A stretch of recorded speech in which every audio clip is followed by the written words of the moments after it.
जळक इयत्ता 5वी मध्ये मी शिकत आहे। माझा विषय आहे मित्र कसा असावा। एक चांगला मित्र आपल्या आयुष्यात खूप गरजेचा असतो। मित्र कसा असावा? भगवान विष्णू व अर्जुनासारखा असावा। मैत्रीची नाती कशी असावे?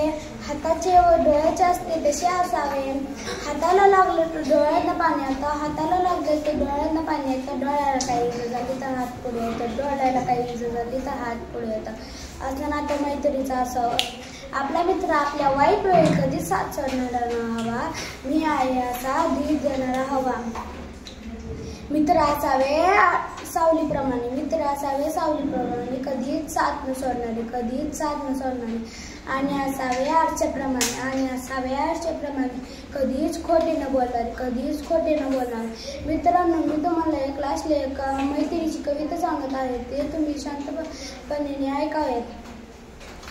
जिला इयत्ता नसते, जिला तुकडे नसते, जिला वर्ग नसते, ही कायमची मैत्री असते। जिला वर्ग नसते, जिला जात नसते, जिला पात नसते, जिला वर्ग नसते, जी कायमची मैत्री असते। जिला जीत नसते, जिला हार नसते, जिला व्यवहार नसते, जी कायमची मैत्री असते। जिला रूप नसते, जिला रंग नसते, जिला रूप नसते, ती कायमची तरी ती सुंदर दिसते, कारण की ती खरी आणि कायमची मैत्री असते। धन्यवाद।